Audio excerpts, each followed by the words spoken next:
அது பாராளுமன்றத்தில் பேசப்பட்டது தான் இங்கே ஒரு முக்கிய புள்ளியாக நம்ம பார்க்கணும். ஏன்னா பாராளுமன்றத்தில் போய் பேசிட்டார் திருமாவளவன். ஆகையினால இவங்களுக்கு அழுத்தத்தில் இருக்காங்க, எப்படியாவது நிறைவேற்றி விட வேண்டும் என்ற ஒரு சூழ்நிலை இருக்காங்க. ஏற்ற வேண்டிய அவசியம் இல்லைன்றது ஸ்டாலின் ஐயா அவர்கள் தெளிவாக சொல்லிட்டாரு. அது தவறுன்னு சொல்லி தான் இவங்க போர்க்கொடி தூக்காத சூழ்நிலையாக ரெண்டு பேரும் பேசியிருக்காங்க. அட்லீஸ்ட் எலெக்ஷனுக்காக அதை பற்றி ஒரு முன் அறிவிப்பை கொடுப்பாங்க. இது அடுத்த ஆட்சியில் நாங்கள் கண்டிப்பாக நிறைவேற்றுவோம், ஒரு தேர்தல் வாக்குறுதியாகவே கொண்டு வருவாங்க. எந்த ஒரு விஷயம் நடந்தாலும் கிரெடிட் தேர்தலில் திமுக காரர்கள் ஒரு மும்முரமாக செயல்படுவாங்க. நாங்கள் தான் கொண்டு வந்தோம், எங்களால் தான் ஆச்சு, எதுவாக இருந்தாலும் எங்களால் தான் ஆச்சு அப்படின்னு சொல்லுவாங்க. அதில் மாற்று கருத்தே கிடையாது. ஆகையினால அவங்க அழுத்தம் கொடுத்து இதை நிறைவேற்றணும் முயற்சி பண்ணாலுமே அந்த கிரெடிட்டை திமுக தான் எடுத்துக்கும். ஏன்னு கேட்டிங்கன்னா இங்கே எல்லா ஜாதியினரோட வாக்கையும் கவரணும், எப்படியாவது இந்த எலெக்ஷனில் ஜெயிக்கணும். சட்டம் ஒழுங்கை கையில் வைத்திருக்கக்கூடிய முதலமைச்சர் அவர்கள் அதை கட்டுக்குள்ள கொண்டு வரது அவங்க கையில் இருக்கு. நீங்க தனி சட்டம் நிறைவேற்றினாலும் சரி, நிறைவேற்றினாலும் சரி, போலீஸ் எந்த அளவுக்கு தீவிரமா இதுல தனிப்பிரிவா செயல்பட்டு அதை கண்டுபிடிக்கிறாங்களோ, இதெல்லாம் தடுப்பதற்கு என்ன முயற்சிகள் மேற்கொள்றாங்களோ அந்த முயற்சிகளை மேற்கொள்ளணும். அதை விட்டுட்டு நீங்க தனி சட்டம் நிறைவேற்றிட்டா இது தடுக்கப்படும் அப்படின்றது கிடையவே கிடையாது. டேட்டாஸ் எல்லாம் போலீஸ் கிட்ட இல்லாமலாம் இருக்காது. ஏன்னா கம்யூனல் இன்டெலிஜென்ஸ் எனக்கு தெரிஞ்சு நல்லா தெரியும். அவங்ககிட்ட தரவுகள் அதிகப்படியாக இருக்கும், கண்டினியூஸாக மானிட்டர் பண்ணிகிட்டே இருப்பாங்க. அந்த மாதிரியான மானிட்டர் பண்ணக்கூடிய சூழ்நிலை ஆணவ கொலைகளுக்கான காரணங்கள், அதை எப்படி தடுப்பது அப்படின்றத அவங்க கண்டினியூஸாக மானிட்டர் பண்ணுறதுக்கான வாய்ப்புகள் அதிகமாக தான் இருக்குது. ஸோ அதை கண்ட்ரோல் பண்ணக்கூடிய விஷயம் கையில் இருக்குது. அதை செயல்படுத்தாத சூழ்நிலையில் இருக்காங்க அவங்க. ஏன்னா லா அண்ட் ஆர்டர் தமிழ்நாட்டில் பார்த்தீங்கன்னா total out of order, total out of control அப்படின்னு தான் சொல்லலாம். அதை என்ன காரணங்கள் அப்படின்றது பார்த்தீங்கன்னா,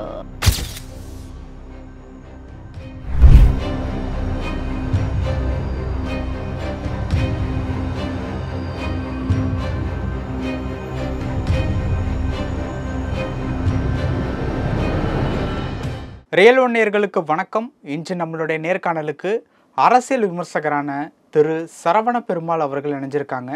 சார் வணக்கம். வணக்கம். வணக்கம் சார். வர்ற ஆகஸ்ட் 14ஆம் தேதி தமிழக சட்டப்பேரவை கூடுறாங்க.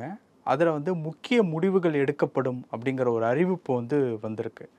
அந்த முக்கிய முடிவுகள் அப்படிங்கிற பேரில் ஆணவ கொலைக்கு எதிராக சட்டம் ஏற்ற போகிறாங்க அப்படிங்கிற ஒரு பேச்சும் சைடில் ஓடிட்டுருக்கு. அந்த முக்கிய முடிவு இந்த ஒரு முடிவாக இருப்பதற்கு வாய்ப்புகள் எதுவும் இருக்கா?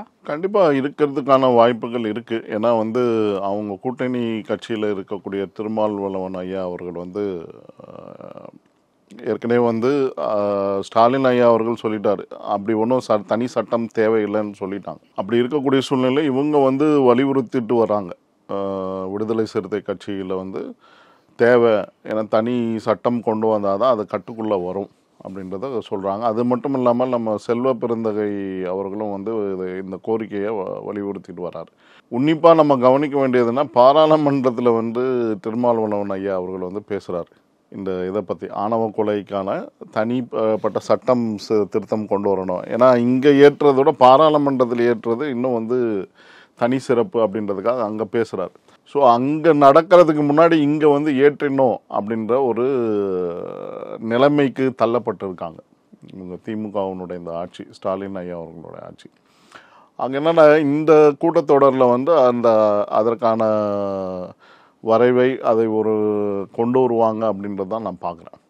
ஏன்னா அங்கே ஆல்ரெடி திருமாவளவன் ஐயா அவர்கள் பாராளுமன்றத்தில் பேசுறதுனால அதை குறிப்பு எடுத்திருக்காங்க.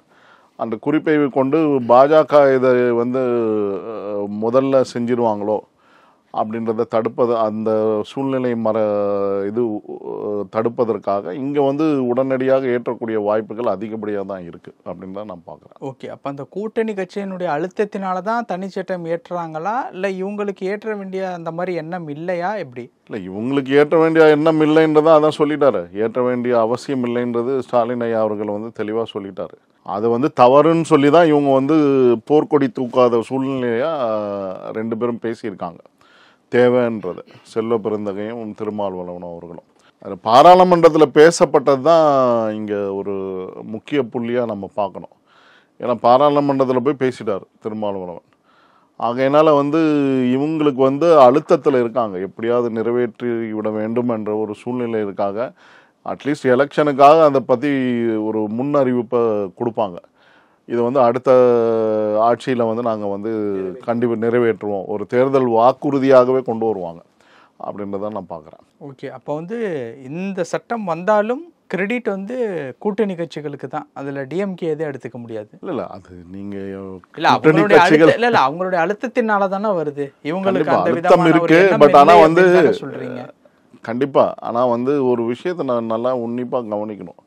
எந்த ஒரு விஷயம் நடந்தாலும் வந்து கிரெடிட் தேர்றதில் வந்து திமுக காரர்கள் ஒரு மும்முரமாக செயல்படுவாங்க. நாங்கள் தான் கொண்டு வந்தோம், எங்களால் தான் ஆச்சு, எதுவாக இருந்தாலும் எங்களால் தான் ஆச்சு அப்படின்னு சொல்லுவாங்க. நீங்கள் எந்த ஒரு திட்டமாக இருந்தாலும் வந்து பார்த்தீங்கன்னா, இப்போ வந்து பார்த்தீங்கன்னா வீராணம் திட்டம் வந்து தோய்வு அடைஞ்சிருக்கு. ஏன்னா 2001 6 பீரியடில் வந்து பார்த்தீங்கன்னா ரொம்ப அந்த 98 பீரியட்லேருந்து சென்னையில் வந்து தண்ணி பற்றாக்குறை. அதற்கு பிற்பாடு வந்த ஜெயலலிதா அம்மையாரோட ஆட்சியில் வந்து அதிகப்படியான லோன் வந்தாலும் பரவாயில்ல, ஏற்கனவே வாங்கப்பட்ட லோனுக்கு அவங்களால முடிக்க முடியல, காலம் தள்ளி போட்டுக்கிட்டே வந்துட்டாங்க ஒவ்வொரு ஆட்சியிலையும். இவங்க ஆட்சியில் தான் 2001 6 ஆட்சியில் தான் எப்படியாவது முடிக்கணும், அது காஸ்ட் அதிகமாக இருந்தாலும் பரவாயில்ல அப்படின்னு சொல்லி முடித்தாங்க. எனக்கு நல்ல நினைவு இருக்குது, எங்கள் வீட்லேயே வந்து பைப்பை போட்டு ஒரு வருஷம் ஆனதுக்கப்புறம் வீராணத்துலேருந்து தண்ணி கனெக்ஷன் கொடுத்ததுக்கப்புறம் தான் வந்து தண்ணியே வந்தது எங்கள் பம்பில், வீட்டில் போட்ட பம்பில். ஸோ அந்த மாதிரியான ஒரு காலகட்டத்தில் 2003 பீரியடில் அது நடந்துச்சு. ஸோ ஆனால் வந்து அதுலேயும் வந்து கிரெடிட் தேடிக்க பார்த்தாங்க இவங்க திமுக. அது எங்களுடைய கோரிக்கை பிரகாரம் தான் இந்த அம்மா வந்து செஞ்சாங்க அப்படின்ற மாதிரி நிறைய இடங்களில் வந்து திமுக வந்து தெளிவாக வந்து தங்களுடைய ஸ்டிக்கரை ஒட்டிக்கிறதுக்கு மும்முரமாக செயல்படுவாங்க, அதில் மாற்று கருத்தே கிடையாது. ஆகையினால அவங்க வந்து அழுத்தம் கொடுத்து இதை வந்து நிறைவேற்றணும் முயற்சி பண்ணாலுமே அந்த கிரெடிட்டை வந்து திமுக தான் எடுத்துக்கும். ஓகே, கிரெடிட்டை வந்து திமுக எடுத்துக்கும் அப்படிங்கிற மாதிரி வந்து சொல்கிறீங்கல்ல. அப்போது 2026க்கு முன்னாடி ஆணவ கொலை ரிலேட்டபிளான சட்டம் இயற்றுவதற்கு வாய்ப்பு இல்லை அப்படிங்கிற மாதிரி சொல்ல வர்றீங்களா? ஏன்னா இது வந்து 2026 வாக்குறுதியாகவே கொடுப்பாங்க அப்படின்ட்டு சொல்கிறீங்க, அதற்கு முன்னாடி வர்றதுக்கு வாய்ப்பு இல்லையா? அது பண்ண மாட்டாங்க. அப்போ கொலைகள் நடந்துக்கிட்டு தான் இருக்கும். அதாவது ஏன்னு கேட்டிங்கன்னா, இங்கே வந்து எல்லா ஜாதியினரோட வாக்கையும் கவரணும், எப்படியாவது இந்த எலெக்ஷனில் ஜெயிக்கணும். நம்ம அதையும் வந்து உன்னிப்பாக கவனிப்பாங்க. இப்பயே நிறைவேற்றிட்டாங்கன்னா அதுக்கான இது வந்து குறிப்பிட்ட ஜாதியினோட வாக்கு கிடைக்காம போயிடுமோ அப்படின்ற அச்சத்தையும் வந்து அந்த இதையும் பாயிண்ட்டையும் பார்ப்பாங்க, அந்த அச்சமும் இருக்கும், அந்த பாயிண்ட்டையும் பார்ப்பாங்க. பார்க்கும்போது வந்து பார்த்தீங்கன்னா அதை வந்து இப்போ நிறைவேற்ற மாட்டாங்க. இன்னும் காலம் இருக்குது, ஒரு ஷார்ட் பீரியடு தான், இதில் அறிவிச்சு உடனே நிறைவேற்றி இதுவாகிடவாது. ஸோ ஆகையினால் வந்து ஒரு தேர்தல் அறிவிப்பாக வாக்குறுதியாக கொடுத்து அதை வந்து பிரச்சாரமாக செய்து வாக்குகளை கவருவதில் வந்து குறியாக வேலை செய்வாங்க திமுக அப்படின்றத நான் பார்க்குறேன். அப்போது இந்த வருஷம் வராது, கண்டிப்பாக அது வாய்ப்புகள் குறைவு. அப்போ கொலைகள் நடந்துக்கிட்டு தான் இருக்கும். அதுதான் சொல்கிறேன், அதாவது கொலைகள் நடப்பதற்கும் ஆணவ கொலைகள் நடப்பதற்கும் நம்ம சட்டம் நிறைவேற்றிருக்கோம் எனக்கு வந்து எந்த கனெக்ஷன் இருக்கிறதான்னு தெரியல.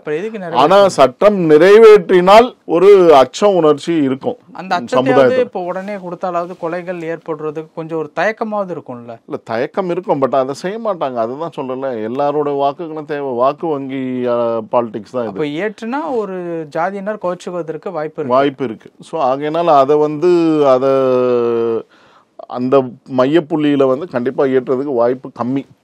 ஏன்னா அவங்க யோசிப்பாங்க, நிறைய யோசிக்க வேண்டிய சூழ்நிலைகள் இருக்கிறது, அதுக்கான தரவுகள் தேவை, இது மாதிரிலாம் விஷயம். ஆனால் வந்து ஒரு விஷயம், சட்டம் ஒழுங்கை கையில் வைத்திருக்கக்கூடிய முதலமைச்சர் அவர்கள் வந்து அதை வந்து கட்டுக்குள்ளே கொண்டு வரது அவங்க கையில் இருக்குது. நீங்கள் தனி சட்டம் நிறைவேற்றினாலும் சரி நிறைவேற்றினாலும் சரி, போலீஸ் வந்து எந்த அளவுக்கு வந்து தீவிரமாக இதில் வந்து தனிப்பிரிவாக செயல்பட்டு அதை வந்து கண்டுபிடிக்கிறாங்களோ, இதெல்லாம் தடுப்பதற்கு என்ன முயற்சிகள் மேற்கொள்கிறாங்களோ அந்த முயற்சிகளை மேற்கொள்ளணும்.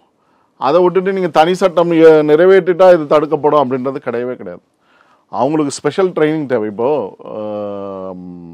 கம்யூனல் இன்டெலிஜென்ஸ் விங்குன்னு இருக்குது, அவங்க வந்து கண்டினியூஸாக மானிட்டர் பண்ணிக்கிட்டு தான் இருப்பாங்க. கம்யூனல் இன்டெலிஜென்ஸ் விங் போலீஸில் வந்து என்ன பண்ணுவாங்கன்னா, ஒரு நிகழ்வு நடக்குதுன்னா அதுக்கு பின்னாடி வந்து வேறு ஏதாவது கம்யூனலாக அது பிரச்சனை விஸ்வரூபம் எடுக்குமா அப்படின்றத இது பண்ணுவாங்க. இதை வந்து தனி சட்டமோ தனி பிரிவோ கொண்டு வர வேண்டிய சட்டம் தேவைதான். ஆனால் வந்து தனி பிரிவு வந்து இதை மானிட்டர் பண்ண அவசியம் கிடையாது. ஏன்னா கம்யூனல் இன்டெலிஜென்ஸ் விங்லேயே ஆல்ரெடி இந்த ஜாதிய ஆணவ கொலைகளையும் வந்து நம்ம அதை அந்த டீமுக்குள்ளே கொடுத்துடலாம். அந்த டிபார்ட்மெண்ட்டே டேக் கேர் பண்ணுற மாதிரி அவங்களே மானிட்டர் பண்ண அவங்களுக்கு இன்புட்ஸ் இருக்கும். கண்டிப்பாக நிறைய இன்புட்ஸ் வரும் அவங்களுக்கு. ஸோ அவங்க கம்யூனலாக மானிட்டர் பண்ணும்போது இந்த டேட்டாஸும் கண்டிப்பாக வரும். ஜாதிய ரீதியாக எங்கெங்கெல்லாம் பாகுபாடு இருக்குது, இந்த மாதிரியான பிரச்சனைகள் விஸ்வரூபம் எடுக்கும் அப்படின்றத மானிட்டர் பண்ணக்கூடிய சூழ்நிலையில் அவங்க இருக்காங்க. அதெல்லாம் தனி சட்டம் தேவை. பட் ஆனால் தனிப்பிரிவு தேவைன்றது நான் பார்க்கல. ஆனால் அந்த கண்ட்ரோலை வந்து இவங்கள வச்சே பண்ணலாம். இந்த மாதிரியான ஜாதிய ரீதியான ஆணவ கொலைகள், ஒரு மாற்று அது கலப்பு திருமணம் நடக்குதுன்னா அதை வந்து எப்படி பீஸ்ஃபுல்லாக ஒரு ரெசல்யூஷனில் கொண்டு போகிறது, இல்லை அந்த இப்போ விருப்பப்படாத இதை வந்து போலீஸ் வந்து தவிர்ப்பதற்கான சூழ்நிலையும் உருவாக்கலாம். அப்படி பண்ணால் தான் இதை வந்து தவிர்க்கலாம். அது வந்து ஃபுல் அண்ட் ஃபுல் வந்து நம்ம வந்து இப்போது 5th போலீஸ் கமிஷன் மீட்டிங்லாம் நடந்தது. Retired judge, retired IPS, IAS இவங்கெல்லாம் வச்சு கமிட்டி போட்டு இப்போ ரீசண்டாக எனக்கு தெரிஞ்சு பிப்ரவரி மாதத்துல என்னமோ நடந்திருக்கு. பிப்ரவரி 5, 25 தேதியில் அதுக்கான ரிப்போர்ட்டை கொடுத்துருக்காங்க. ரிப்போர்ட்டை கொடுத்ததுக்கப்புறமும் வந்து பார்த்திங்கன்னா ஒரு சில இன்சிடென்ட்ஸ்லாம் நடந்துகிட்டு தான் இருக்குது. இதெல்லாம் எப்படி தடுக்கிறது, போலீஸ் எப்படி நடந்துக்கணும், அஜித்குமார் விஷயத்தில் நீங்கள் பார்க்கலாம். போலீஸ் எப்படி நடந்துக்கணும், அவங்களுடைய போலீஸ்னுடைய மனநிலையை எப்படி பதப்படுத்துறது, இந்த மாதிரியான ரிப்போர்ட்லாம் கொடுத்துருக்காங்க. போலீஸ் எப்படி வந்து ஒரு ஒரு ரிப்போர்ட் வருதுன்னா அதை எப்படி ஹேண்டில் பண்ணோம், அந்த க்ரைமை எப்படி ஹேண்டில் பண்ணோம் அப்படின்றதெல்லாம் இருக்குது. ஸோ அதுக்கான விளக்கமான 5th போலீஸ் கமிஷனுடைய இதில் ரிப்போர்ட்டில் யாருக்கிட்ட கொடுத்துருக்காங்க, நம்ம முதலமைச்சர், உள்துறையை கையில் வச்சுருக்கக்கூடிய முதலமைச்சர்கிட்ட தான் கொடுத்துருக்காங்க. ஸோ ஆகையினால இந்த மாதிரி விஷயங்களை வந்து இந்த மாதிரி ரிப்போர்ட்ஸ் எல்லாம் எடுத்து அவங்க வச்சுருப்பாங்க. டேட்டாஸ் எல்லாம் போலீஸ்கிட்ட இல்லாமலாம் இருக்காது. ஏன்னா கம்யூனல் இன்டெலிஜென்ஸ் வந்து எனக்கு தெரிஞ்சு நல்லா தெரியும். அவங்ககிட்ட தரவுகள் அதிகப்படியாக இருக்கும். கண்டினியூஸாக மானிட்டர் பண்ணிக்கிட்டே இருப்பாங்க. அந்த மாதிரியான மானிட்டர் பண்ணக்கூடிய சூழ்நிலை ஆணவ கொலைகளுக்கான காரணங்கள், அதை எப்படி தடுப்பது அப்படின்றத அவங்க கண்டினியூஸாக மானிட்டர் பண்ணுறதுக்கான வாய்ப்புகள் அதிகமாக தான் இருக்குது. ஸோ அதை கண்ட்ரோல் பண்ணக்கூடிய விஷயம் வந்து கையில் இருக்குது. அதை வந்து செயல்படுத்தாத சூழ்நிலையில் இருக்காங்க அவங்க. ஏன்னா லா அண்ட் ஆர்டர் தமிழ்நாட்டில் வந்து பார்த்திங்கன்னா டோட்டலாக out of order, total out of control அப்படின்னு தான் சொல்லலாம். அதை வந்து என்ன காரணங்கள் அப்படின்றது பார்த்திங்கன்னா நம்ம வந்து கட்டுக்குள்ளே கொண்டாடாதது தான் சூழ்நிலை. அங்கங்கே அவங்கவுங்க இஷ்டத்துக்கு எல்லாம் கட்டவிழ்த்து விடப்பட்டு இருக்கணும் அப்படின்னு தான் நம்ம இந்த நடக்கக்கூடிய நிகழ்வுகள் காமிக்கிறது. பல விஷயங்கள் பகிர்ந்துக்கிட்டீங்க. நேரத்துக்கு ரொம்ப நன்றி சார். நன்றி.